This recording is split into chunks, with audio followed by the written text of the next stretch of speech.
आज माननीय बीपी सिंह जी का जन्मदिन है। उनके जन्मदिन पर मैं जो उनके साथ कुछ लोग काम किए हैं, मैं उनसे उनके बारे में कुछ जानना चाहूँगा। मैं ले चलता हूँ किसान न्याय मोर्चा के जो अध्यक्ष हैं, जो माननीय बीपी सिंह के किसान मंच में वाराणसी मंडल के महासचिव थे। मैं उनके पास ले चल रहा हूं और उनसे उनके बारे में कुछ जानना चाहेंगे। जी बताएं, अपना परिचय देते हुए। मैं प्रसाद के किसान न्याय मोर्चा के प्रदेश संयोजक। आज 25 जून बीपी सिंह का जन्मदिन है। जन्मदिन पर हम लोग अपने स्तर से किसान न्याय मोर्चा और बीपी सिंह का जो किसान मंच है चंदौली जिला अध्यक्ष द्वारा मनाया जा रहा है हर जगह। साथियों, बीपी सिंह सामाजिक न्याय आंदोलन और सामाजिक न्याय की लड़ाई में जो महत्वपूर्ण भूमिका भारत सरकार में रह करके उन्होंने मंडल कमीशन जो लागू किया, ऐतिहासिक काम, जो किसी राजा से उम्मीद नहीं थी, लेकिन राजा ने उस उम्मीद पर खरा उतर करके गरीबों को आरक्षण, पिछड़ों दलितों को आरक्षण देने का जो काम किया, यह बहुत ही ऐतिहासिक काम है। संविधान सरकार 11 महीने रही। बीपी सिंह की सरकार इसी सामाजिक न्याय की लड़ाई पर गई और जिन लोगों द्वारा बीपी सिंह की सरकार का समर्थन दिया गया था बाहर से, उन लोगों ने ही सरकार का समर्थन वापस ले लिया। टर्निंग पॉइंट 7 नवंबर सन 1990 को भारत का इतिहास करवट लिया और उथल पुथल की सरकार बनी। कांग्रेस के समर्थन से चंद्रशेखर सिंह की सरकार बनी और चंद्रशेखर जी घोर आरएसएस, अटल जी के प्रबल समर्थक बीपी सिंह कहते थे कि अरे चंद्रशेखर जी, ये बोतल से जिन जब निकलेगा भारत में तो जिन कितना फैलाव कर देगा, आज वह हम लोगों को देखने को मिल रहा है। 6 अप्रैल सन 1980 को भारतीय जनता पार्टी का गठन जो किया गया, ठीक 40 वर्ष बाद जिन भारत में निकल करके जितना डस रहा है वैदेशिक नीति पर, अंतर्राष्ट्रीय नीति पर और विदेश भारत के जो नीतियां बनी हैं, उन नीतियों पर जितना यह सरकार हनन कर रही है, बीपी सिंह के कथन एकदम कटु सत्य, नफरत और सांप्रदायिकता का नंगा नाच हो रहा है देश में। बुलडोजर बस्तियां उजाड़ी जा रही हैं और भारत का प्राइम मिनिस्टर का शिक्षा का ज्ञान नहीं, शिक्षा की डिग्री अभी उसकी अधूरी है, सही है। इस मुद्दों पर लेकर के न्यायालय में झुट्ठों का मुद्दा चल रहा है। जनता का जो समर्थन, ईवीएम का खेल, सारे संवैधानिक पोस्टों को तहस नहस कर करके न्यायपालिका को धमकी, कार्यपालिका में एकदम ऐसे जो धुरंधर उस समय के समाजवादी नीतीश और नायडू तमाम तरह के जो हैं। बीपी सिंह पर बोलिए। बीपी सिंह यही कहा करते थे कि विंध्याचल विकास मंडल का जो आयोग लागू किया गया, ये 20 दशकों तक मंडल चलेगा। जब मंडल और कमंडल की लड़ाई 90 से शुरू हुई, मंडल 20, 25, 30 साल तक चला, 30 साल तक खूब चला, लेकिन काश्य मंडल की लड़ाई को मंडल के लोग ही कमजोर कर दिए गए और आज कमंडल पूरे देश में, बताइए, वही राम मंदिर आंदोलन जो आडवाणी जी लेके चले थे, आज वो प्रतिस्थापित किया गया। तो मंडल तो हार गया, कमंडल जीत गया और 11 साल के शासन में कमंडल ने जो नंगा नाच कर रहा है सब देख रहा है। बीपी सिंह की आत्मा को कितना बड़ा कष्ट होता होगा। अब धन्य है चंद्रशेखर जी, कितनी आत्मा भारत की जनता को कहां से कहां लाके खड़ा कर दिया। बारे राजीव गांधी जी, उस समय राजीव गांधी जी टर्निंग पॉइंट इतिहास में भूल किया, जो चंद्रशेखर की सरकार बनवा दिया। काश से बीपी सिंह की सरकार को समर्थन दिया होता तो आज मंडल कमीशन, मंडल हर क्षेत्र में, राजनीति के क्षेत्र में भी मिल गया होता पिछड़ों को आरक्षण। और कांग्रेस की सरकार में अर्जुन सिंह ने शिक्षा में दिया आरक्षण, लेकिन उसको भी माननीय मोदी जी की सरकार जब आई, सारी यूनिवर्सिटियों से मेडिकल इंजीनियरिंग कॉलेज में सब आरक्षण समाप्त कर दिया गया। मतलब बीपी सिंह की आत्मा रो रही होगी इन दलित पिछड़ों को। आज हम लोग बीपी सिंह को याद करके ऐसी आत्मा को परम शांति मिले, यही हम लोग की शुभकामना है। धन्य है बीपी सिंह, सामाजिक लड़ाई की लड़ाई लड़े हुए। हमारे बीच काशी विद्यापीठ वाराणसी जो एक यूनिवर्सिटी है, उसके अध्यक्ष रहे डॉक्टर उमा शंकर सिंह, सामाजिक चिंतक नेता हमारे बीच बैठे हैं।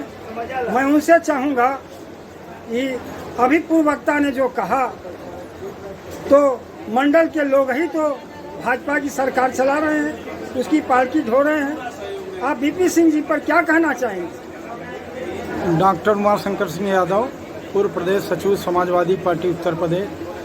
आज भारत के पूर्व प्रधानमंत्री जननायक श्रद्धेय स्वर्गीय जो है बीपी सिंह जी का 94 जन्मदिन मनाया जा रहा है। पूरे देश में जगह जगह ऐसे नेता दिसंबर 1989 से लेकर के नवंबर जो है 1990 तक देश के प्रधानमंत्री रहे। प्रधानमंत्री काल में इन्होंने जो मंडल कमीशन जो लागू किया, वे एक ऐतिहासिक है और वे बहादुरी का काम किए। वे हमेशा जो है इतिहास पुरुष के रूप में जाने जाते हैं। उन्होंने एक मिसाल कायम किया है। इन्होंने उत्तर प्रदेश के मुख्यमंत्री भी रहे। हमेशा जो है गरीबों, पिछड़ों, दलितों की लड़ाई लड़े।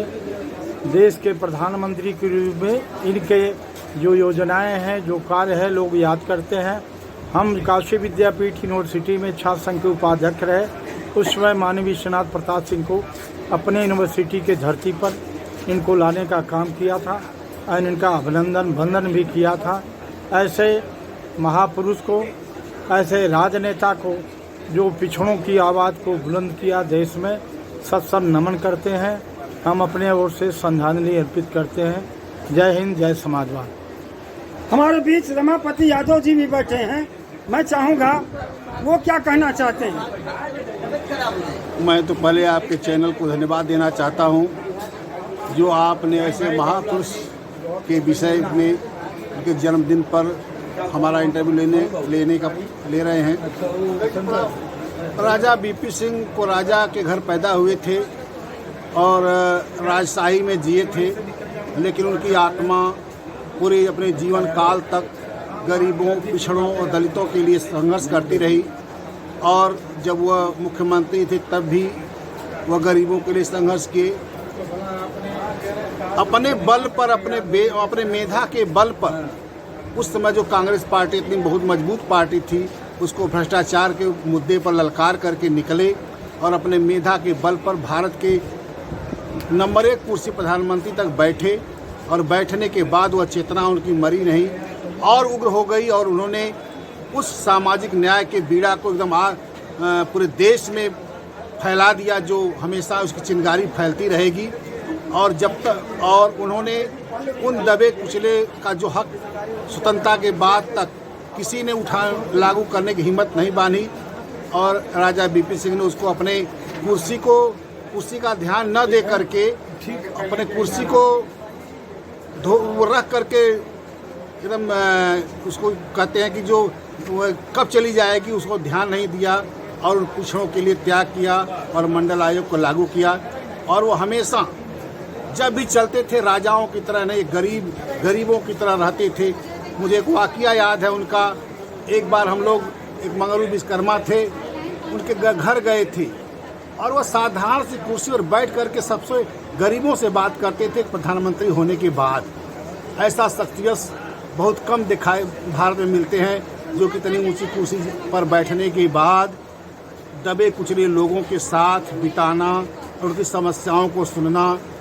वह किसानों के सबसे बड़ा दर्द उनके था कि जो विदेशों से गेहूं और चावल मंगाया जाता है, उससे किसानों की बहुत बड़ी क्षति होती है। जब नरसिंहा राव सरकार ने ऑस्ट्रेलिया से 30 लाख टन गेहूं मंगाने का ऑर्डर दिया, तो बम्बई बंदरगाह पर उन्होंने अनशन किया कि गेहूं आएगा तो हमारे किसानों, हमारे देश के किसान मर जाएंगे, उनके उपज का उचित मूल्य नहीं मिलेगा, और अनशन पर बैठे। और उसी अनशन पर उनकी किडनी डैमेज हो गई और वह अंत में उसी कारण मर गए। लेकिन वह किसानों और मजदूरों और पिछड़े वर्गों के लिए हमेशा सतत प्रयास करते रहे। प्रधानमंत्री पद के हटने के बाद उन्होंने किसान मंच बनाया और उसको पूरे देश में फैलाया, और जो जो समस्याएं थी उसको उठाते रहते थे। और उनका कहना था कि आने वाले समय में किसानों की चर्चा होगी, हो रही थी। लेकिन जो यह एक चीज़ और जो उन्होंने कहा था कि जो आरएसएस है या जिन के समान है, बोतलें बंद करो, बंद है।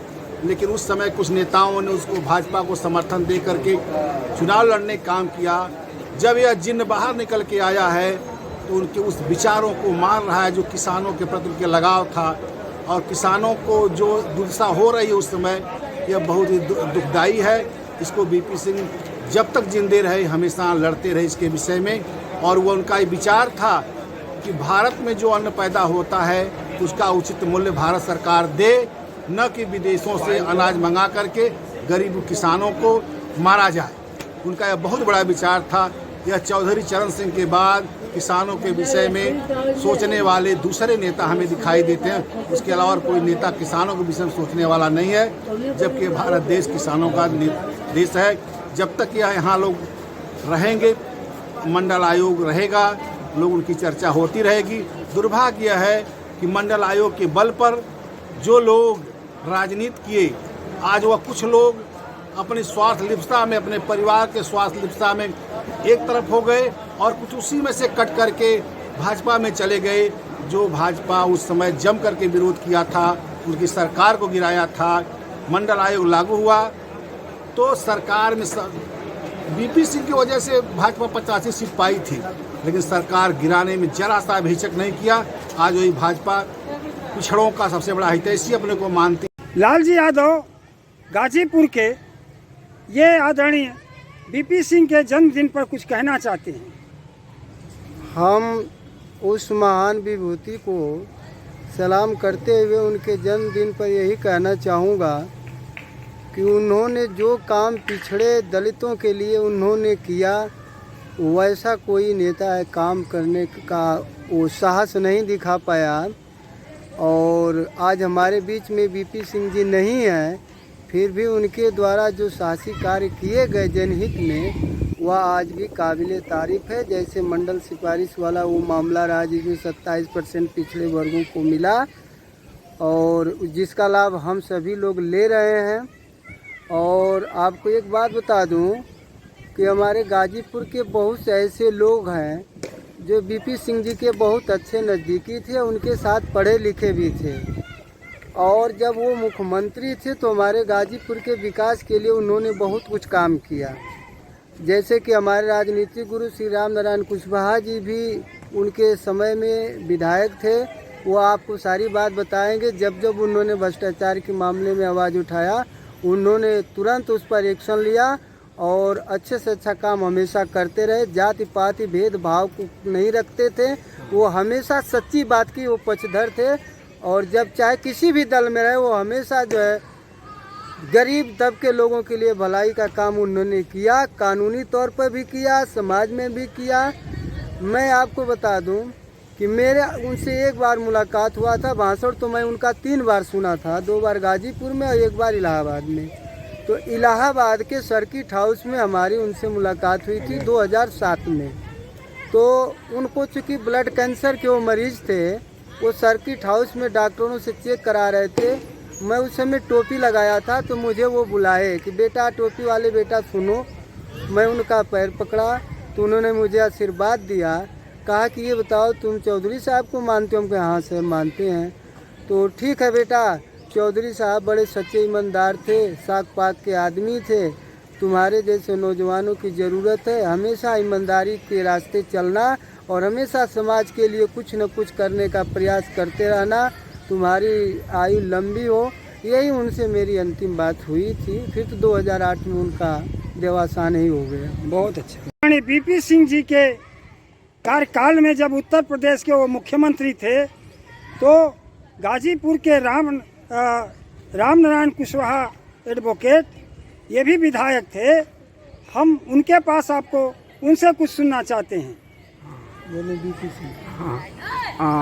साथियों, ऐसे व्यक्ति के बारे में कि दबे कुचले लोगों को हमेशा उन्होंने अच्छा व्यवहार दिया और मेरे विधायक काल में उन्हीं के द्वारा मंडल आयोग की रिपोर्ट प्रधानमंत्री के रूप में स्वीकार की गई और वो किस इंसान में ऊंच नीच की भावना से हमेशा दूर रहते थे। वो लोक कल्याण के बुद्ध जैसा समतामूलक समाज की रचना करना चाहते थे। आज अभाग्य है कि पिछड़ी जात के लोग उनको भूल गए। उनका जन्मदिन पर आज उनको हर जगह उनका जन्मदिन मनाना चाहिए। साथियों, ऐसा है, ऐसा भारत देश में वो भले माडा के राजा रहे, लेकिन वो राजा वाला कभी बात नहीं किए। और मैं जब भी जिला में या प्रदेश में भ्रष्टाचार कहीं का देखा और उनसे कहा मैंने, तो तुरंत उन्होंने कानूनी कार्रवाई किया और भ्रष्टाचार करने वाले को बिल्कुल दंडित करने का काम किया है।